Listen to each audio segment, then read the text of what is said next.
P T I Pakistan کی واحد جماعت ہے جو پراپر پبلک فنڈنگ کرتی ہے. پی ٹی آئی کے علاوہ کوئی اور سیاسی جماعت فنڈنگ نہیں کرتی، باقیوں نے سیٹ رکھے ہوئے ہیں. ہم یہ جو کیس تھا یہ 2008 اور 2013 کے درمیان کی فنڈنگ کا تھا. تقریباً ہم نے 3.5-4 ارب روپیہ اس میں فنڈنگ کی، جس میں زیادہ حصہ جو تھا وہ اوورسیز پاکستانیز کا ہے. مجھے سمجھ نہیں آتی کہ P M L N, peoples party, J U I, انہوں نے اوورسیز پاکستانیز کو اپنا دشمن کیوں ڈکلیئر کر رکھا ہے. ہم اوورسیز پاکستانیز کو پاکستان کی معیشت کی ریڑھ کی ہڈی سمجھتے ہیں، اور ہم بتا دیں ہم اب بھی اوورسیز پاکستانیز پر ہی ریلائی کریں گے اپنی فنڈنگ کے لیے. ابھی نامنظور.com تحریک کے لیے ہم نے فنڈنگ کی ہے. 5-6 دنوں میں ہمیں 47 کروڑ روپیہ اکٹھا ہوا ہے، اور اس میں سے آدھا جو ہے وہ فورن اوورسیز پاکستانیز جو ہیں انہوں نے دیا ہے. لہٰذا یہ جو فنڈنگ ہے یہ بھی اوورسیز پاکستانیز کی تھی. میں آپ کو بتاؤں نٹ شیل میں کیس کیا تھا. کیس یہ تھا کہ 2 حصے تھے کیس کے. پہلا حصہ تھا کہ کیا یہ کیس فورن فنڈنگ کا ہے. پہلے دن سے سب نے جو پی ٹی آئی کا موقف تھا کہ فورن فنڈنگ نہیں ہے.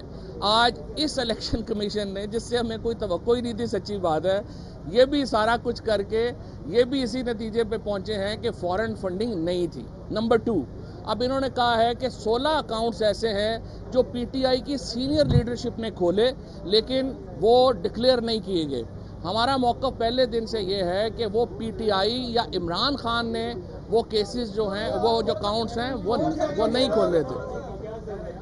وہ جو اکاؤنٹ 16 اکاؤنٹس ہیں ان کا پی ٹی آئی سے جو تھا وہ عمران خان کے ڈائریکٹ لنکیج میں نہیں ہے. وہ جب ہمیں نوٹس اب ملا ہے، اب پہلی بات تو طے ہو گئی کہ فورن فنڈنگ نہیں ہے. جو پی ایم ایل این اور ہمارے 1-2 دوست ہیں ہمارے گروپ جیو کے، وہ والے بھی کہہ رہے تھے کہ جی پتہ نہیں شاید وہ ثابت ہو جائے.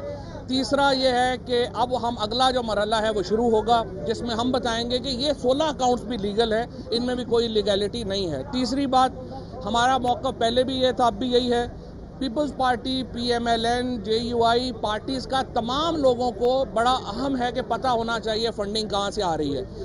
پی ٹی آئی سمیت کسی جماعت کو یہ حق حاصل نہیں ہے کہ وہ اپنی فنڈنگ کو عوام سے چھپائے، اور یہ جو اصول ہے یہ تمام جماعتوں پہ لاگو ہوتا ہے.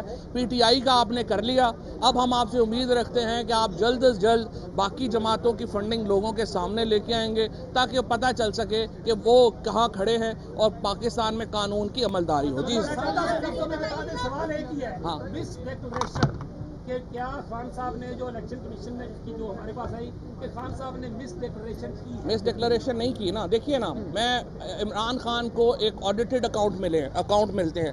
ہم اپنے اکاؤنٹنٹ سے کہہ رہے ہیں، جیسے مثلا عارف نقوی کا آپ لیتے ہیں یا کسی کا لیتے ہیں، یہ ذرا تھوڑا اس پہ یہ آ جاتا ہے کہ جی مجھے میرا آڈیٹر کہہ رہا ہے کہ یہ سارے اکاؤنٹس لیگل ہیں، میں اپنے اکاؤنٹنٹ کے اوپر بلیو کر کے سائن کر دوں گا. تو مجھے تو جو بتایا جا رہا ہے میں نے تو اپنے جو فیکٹس جو مجھے معلوم ہے اسی کے اوپر کرنا ہے نا. یہ جو 16 اکاؤنٹس جو کہہ رہے ہیں کہ عمران خان کو ڈکلیئر کرنے چاہیے تھے، اگر عمران خان کو پتہ ہی نہیں تو وہ کیسے ڈکلیئر کریں گے؟ تو یہ ہم اس کا جواب بھی بعد میں دے دیں گے.